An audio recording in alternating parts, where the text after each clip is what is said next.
Hi everyone, I'm Sean with Team Ricochet Airsoft, and today we're going to be reviewing the KWA KM4 SR10. Now, one of my first impressions of this gun was it is a really well-constructed weapon. It feels more real steel than it does airsoft, and one of the few manufacturers that comes to my mind that can match this build quality would be VFC, so that is definitely a tip of the hat to KWA.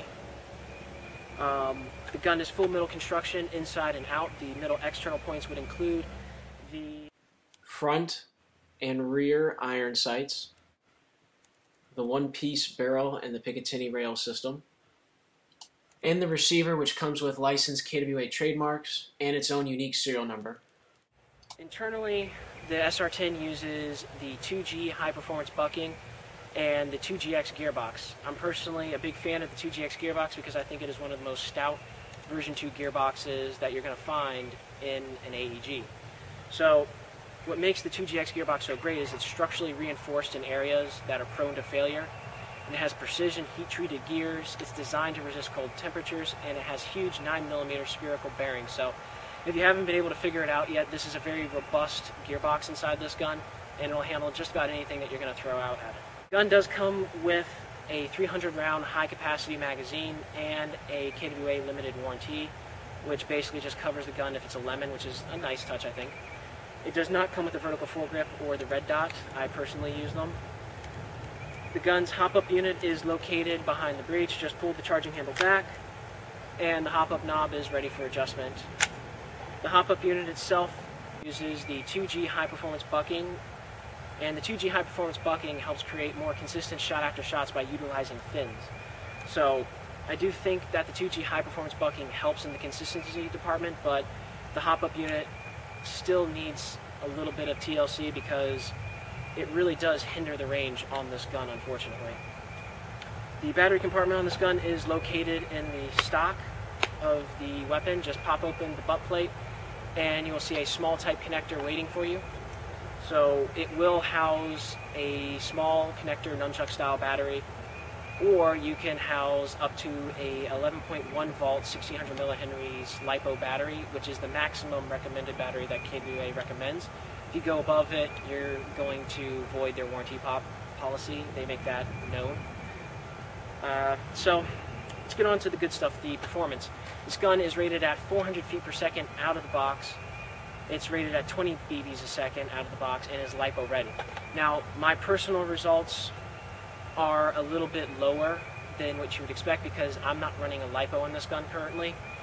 So I personally get about 400 FPS on the chrono average right now. When I got the gun brand new, it was doing 410, so it has declined a little bit, which is expected. I mean, the gun itself is, 3 years or more old now, so the fact that it hasn't declined more is a shock, really. The BBs a second is 16 BBs a second, and if you put a LiPo in it, I believe you would definitely get the 18 to 20 BBs a second out of it. So, on to the bad. This gun really doesn't have many issues. The only issue that I'm aware of is in one really annoying area, and that is the hop-up. The hop-up does help produce more consistent shot-after-shot results, but it's still not very good in my opinion. I think it leaves a lot to be desired. And I say that because I have weapons that are significantly down in FPS compared to this, and they can outrange this gun by 20 to 50 feet. So that's the only real complaint I have. Now that we've talked about the problems with it, its specs, and just a brief rundown of the gun, let's go ahead and test it out and see how it does. For the performance test, I will be using 0.2 BBs on the chrono, and I'll be using 0.25 gram BBs for my range test. I've tried using 0.28s and 0.3s, and it really does hurt the range. It drops it by about 20 feet. So I'm leaving the 0.25s in there. And the weather today is pretty good. No strong real gust of winds, and the temperature is solid. So this is a good day to see what the KWA can actually do.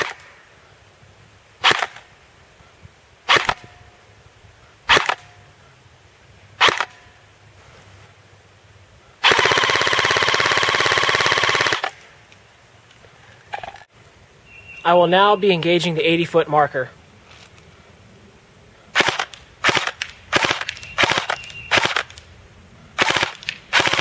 I will now be engaging the 150-foot marker.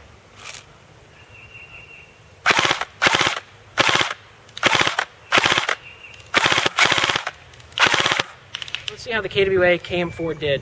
I didn't put a whole lot of BBs on there, but this is actually unimpressive at 80 feet. This is my fault because I needed to adjust my red dot on it a little bit. It's been a while since I shot the gun. But either way, you can still tell that BBs landed on target with penetration. So at 80 feet, you can definitely sit there and engage your targets with some accuracy. So at 150 feet, the KWA KM4 SR10 starts to redeem itself. You can tell that there's some accuracy back to it. And with everything set up properly, at 150 feet, you can engage your targets with accuracy, and they will call their hits because of the penetration marks. Unfortunately, I did do a 200-foot marker just to see what would happen, and just like my experience on the field, it cannot reach out to 200 feet. All right, so to wrap things up, I'm going to give the KWA KM4 a 9 out of 10 on my scale. Yes, the hop-up unit should be better, but the hop-up unit does help with consistency on this gun compared to other KWA weapons that I own.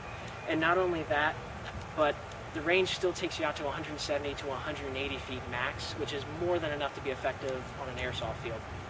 Not only that, this is a gun that's 3, maybe closer to 4 years old now. I've lost count. And it's still kicking like it was new. It still gets 400 feet per second on the dyno, a solid rate of fire without a LiPo battery, and I've had no mechanical issues with this gun whatsoever. There's still no squeaks, rattles, or moans on the gun. It's still as solid as it was the day that I bought it. So it's definitely a gun that you should heavily consider if you're in the market for an M4 and an assault rifle. And yeah, I've posted a link in the description box below with some combat footage of this gun if you want to see it in action, along with a link to our public Facebook page and Instagram if you wanted to give us a shout out or like us. And if you have any questions or suggestions on how we can better our videos, please post them. We read our comments and are looking for ways to better our videos. And thank you for watching my review. I'm Sean with Team Ricochet Airsoft.